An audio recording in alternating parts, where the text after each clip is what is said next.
Assalamualaikum warahmatullahi wabarakatuh. Apa kabar kalian semuanya? Semoga dalam keadaan sehat walafiat. Balik lagi dan kembali lagi di pemrograman web. Untuk minggu kali ini, pertemuan kali ini kita akan membahas tentang profesi pengembangan aplikasi web. Dan yang minggu lalu kita sudah tentang teknologi informasi. Di situ ada profesi-profesi tentang si teknologi informasi, ada yang namanya engineering dan sebagainya. Nah, untuk membahas pengembangan aplikasi kali ini, sekarang kan kita udah masuk ke era 4.0 ya, 4.0. Nah, di sini di mana sekarang kita sudah menggunakan aplikasi ataupun kita sudah banyak mengembangkan, dan kalian juga nanti bisa mengembangkan dari si pemrograman web ini. Di sini Bapak akan memberikan dasar-dasar apa sih tentang si pemrograman web. Nah, di materi kali ini yang profesi pengembangan aplikasi web, tentang di sini siapa aja sih orang-orangnya dan apa aja yang dibutuhkan atau pengerjaannya seperti apa, dan apa aja yang dibutuhkan seorang web aplikasi si pengembang aplikasi ini. Oke, kita mulai. Untuk pengembang aplikasi web yang pertama ada yang namanya web designer. Web designer ini orang yang bertanggung jawab untuk menentukan tampilan sebuah website. Nah, jadi kalian sudah melihat nih di website ataupun di internet ya, di Google ya, misalkan kalian melihat ataupun yang sekarang lagi trendingnya, misalkan di aplikasi online seperti apa aja, ada yang namanya jasa online, kemudian ada yang namanya kita belanja online. Nah, disitu kan udah dikemas dengan sebagus mungkin sama si pengembang-pengembangnya. Nah, di sini tugas si web designer ini sebagai apa sih? Dia mendesain tampilan situs web. Yang pertama apa? Pengolahan gambar, tata letak, serta warna. Nah, disesuaikan dari ketiga ini. Pengembangan gambar seperti apa? Pengolahan gambar seperti apa? Nah, didesain lah oleh si web designer ini. Nanti setelah web designer ada lagi nih siapa yang akan selanjutnya setelah web designer. Nah, tata letaknya seperti apa? Gimana tampilan supaya menarik? Nah, sekarang kan kalian lihat nih yang lagi trending di online shop, apa di belanja-belanja online ya kan, tampilannya tata letaknya juga menarik dan warnanya pun disesuaikan. Kemudian dia fokusnya sebagai kemana aja sih? Nah, utamanya si web designer ini terutama di bagian tampilan atau si layout dari si webnya itu sendiri. Kemudian apa aja yang harus dikuasai oleh seorang web designer? Yang pertama HTML, udah jelas dasar-dasarnya. Kalian juga nanti setelah ini kita akan belajar sebelum kita ke codingannya atau belajar prakteknya, nanti ada sejarah-sejarah si web itu sendiri. Nah, kemudian HTML, DHTML, kemudian ada pengolahan gambar serta animasi video film. Nah, ini harus dikuasai nih. Kalian nanti kan di sini belajar yang namanya animasi atau pengolahan editing, terus kemudian sebagai ada yang namanya Photoshop, terusnya Corel, Illustrator. Nah, di situ kalian olah gambar itu. Kemudian kalian desain sebuah template yang nanti akan diserahkan kemana nih? Nanti ada tahap-tahapannya dari si web designer ini kemana lagi. Nah, setelah web designer kita lanjut. Ada yang namanya web programming. Nah, di sini dia bertugas dalam melakukan perkodingan. Nah, nanti juga kita akan belajar codingan, tapi dasarnya dulu. Nah, setelah dasarnya kalian kembangin lagi apa aja sih yang menjadi tolak ukur dari si dasar-dasarnya ini menjadi seorang web designer atau web programmingnya. Nah, kemudian sebuah website ataupun yang dinamis nih, kan website ada yang namanya dinamis juga, ada yang seperti apa juga. Terus di sini dimana agar sebuah website dapat dilihat dengan mudah bagi seorang si web adminnya atau kalian si penggunanya ya. Jadi si web programmingnya dia yang namanya nanti responsif. Nah, jadi responsif itu kita bisa menggunakan baik itu di gadget, di tablet ataupun di desktop seperti komputer ataupun laptop, itu nanti bisa disesuaikan. Tampilan seperti laptop seperti apa? Kemudian tampilan kalau sudah di gadget kalian di smartphone atau di handphone seperti apa sih tampilannya? Apakah sama dengan si komputer, layar komputer ini? Mungkin sama tapi ada penyusunannya ya yang di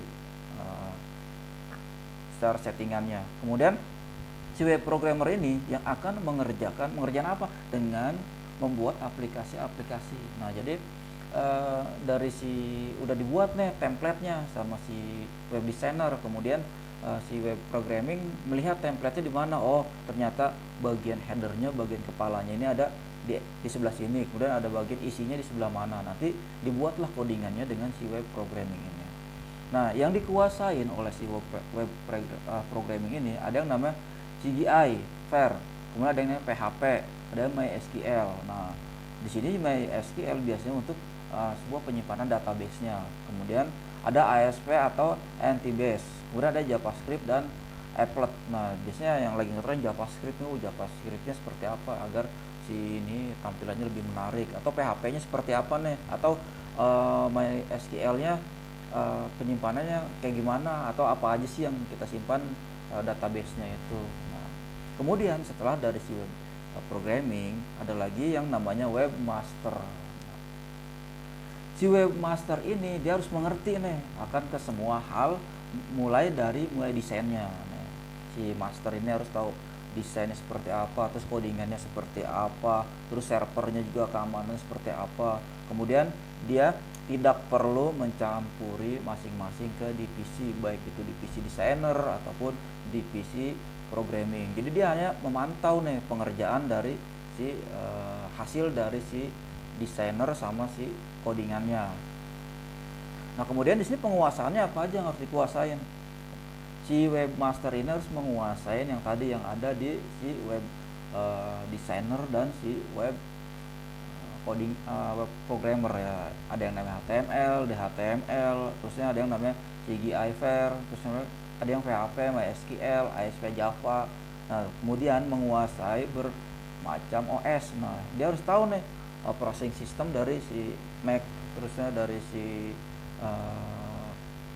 Microsoft atau dari Linux. Dia harus tahu nih dari berbagai macam penguasaan si operating systemnya itu sendiri.